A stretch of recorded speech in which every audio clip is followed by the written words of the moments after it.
mudah untuk mentaati perintah-perintah Allah. Orang beriman mudah meninggalkan larangan-larangan Allah.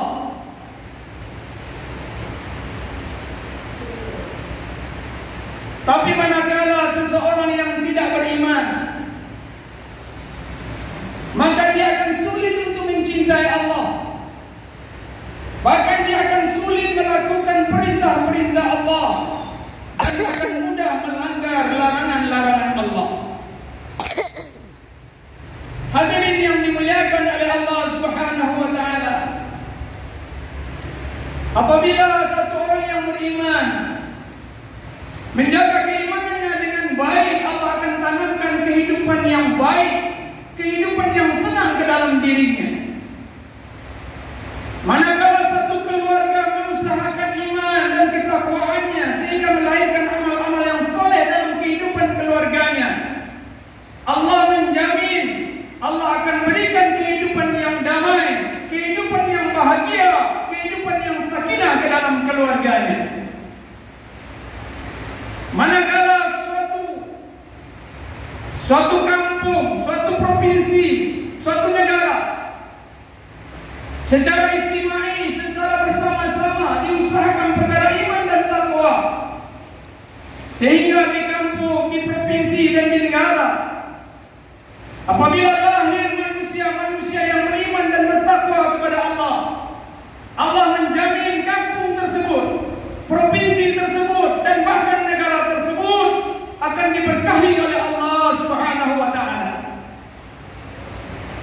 Tapi manakala manusia tidak mengusahakan iman dan takwanya, baik secara pribadi, baik secara keluarga, hidup berkampung, hidup sekampung, hidup satu provinsi walaupun satu negara, kalau jauh dari keimanan dan ketakwaan, maka kehidupan yang sulit Allah akan tanamkan kepada kehidupan manusia. Allah akan timpakan kehidupan yang susah, kehidupan yang menyeram, yang menyeramkan, dan kehidupan yang menakutkan, sehingga hati manusia dalam keadaan gelisah. Hadirin yang dimuliakan oleh Allah Subhanahu wa taala, karena asbab orang yang tidak beriman dan tidak bertakwa, penyebab datangnya kesusahan-kesusahan. Apabila ada seorang yang tidak beriman berada di satu kantor, maka dia akan merusak kenyamanan di kantor tersebut, sehingga dia akan menghilangkan keberkahan di kantor tersebut, akan mudah maksiat datang di kantor tersebut. Orang yang tidak peduli dengan masyarakat, orang yang tidak peduli dengan keadilan, orang yang selalu merampas hanya orang lain, ini akan terjadi di suatu instansi apabila masyarakatnya tidak beriman dan bertakwa. Begitu juga seorang pemimpinnya tidak beriman, maka pemimpin-pemimpinnya akan mendatangkan kesusahan kepada rakyatnya, akan mendatangkan musibah-musibah, akan mendatangkan kegelisahan-kegelisahan ke tengah-tengah kehidupan masyarakat. Hadirin yang dimuliakan oleh Allah Subhanahu wa taala, karena orang yang tidak beriman, jangankan kepada manusia, kepada Allah pun dia tidak takut. Tetapi orang yang beriman, dia takut kepada Allah Subhanahu wa taala. Sehingga sebab dia takut kepada Allah, tangannya tidak mau mencuri punya orang lain, mulutnya tidak mau mendustakan orang lain, mulutnya tidak mau menipu orang lain,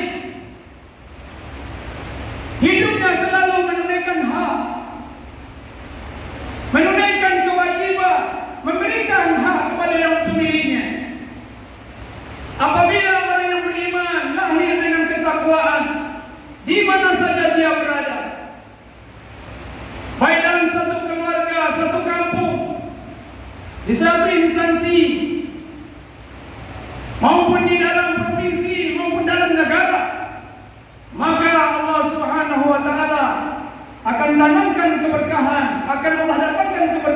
keberkahan. Hadirin yang dimuliakan oleh Allah Subhanahu wa taala. Kenapa kemaksiatan terjadi di mana-mana?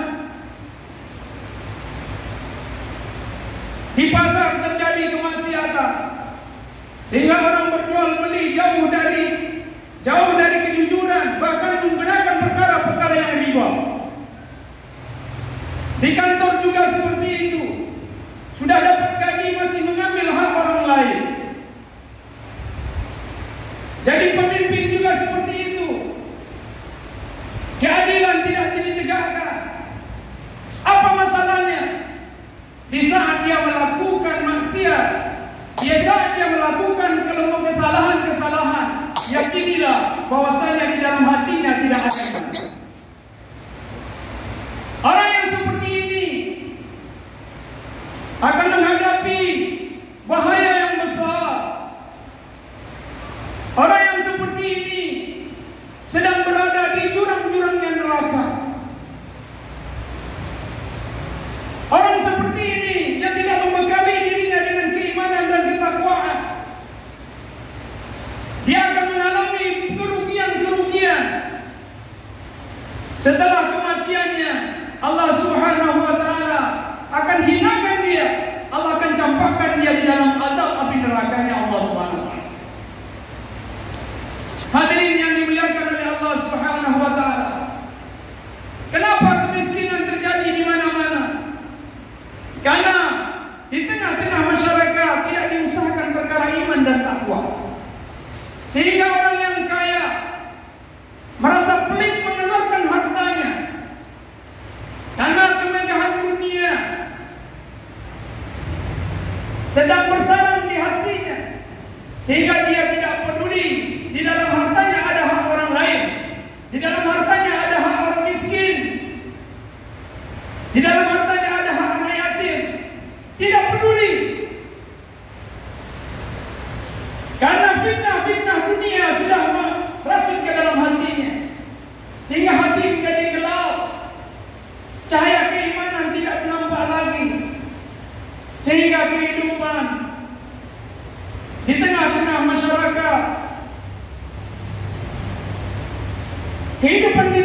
masyarakat, menjadi tidak berkah. Hadirin yang dimuliakan oleh Allah Subhanahu wa taala. Allahu akbar, Allahu akbar, Allahu akbar. Walillahil hamd. Allah Subhanahu wa taala mengutus Nabi kita Nabi Muhammad sallallahu alaihi wasallam di tengah-tengah masyarakat yang sedang jahiliyah, yang penuh dengan kebodohan, yang kuat menindas yang lemah, hukum tidak ditegakkan, orang dibunuh di mana-mana, manusia wanita pada saat itu tidak ada harganya. Sewaktu Nabi sallallahu alaihi wasallam diutus oleh Allah Subhanahu wa taala, pertama sekali diusahakan oleh Nabi bagaimana membentuk iman seseorang, bagaimana membentuk imannya manusia, sehingga manusia diusahakan supaya beriman kepada Allah. Akhirnya lahirlah manusia-manusia yang beriman dan bertakwa. Setelah 13 tahun lamanya, setelah 13 tahun lamanya mengusahakan perkara iman, Nabi memperjuangkan perkara iman. Masyarakat yang tadinya hidup dalam kebodohan, sehingga menjadi bintang-bintang hidayah. Dan asbab mereka kita kenal dengan Islam sekarang ini. Kita merayakan Idul Fitri saat ini karena telah berhasilnya manusia-manusia yang dibina oleh Nabi sallallahu alaihi wasallam dalam perbaikan iman dan takwanya. Sehingga pada saat itu manusia-manusianya hidup dengan akhlak yang baik, penuh dengan rasa malu. Sehingga dengan akhlak mereka agama tersebar ke seluruh dunia ini.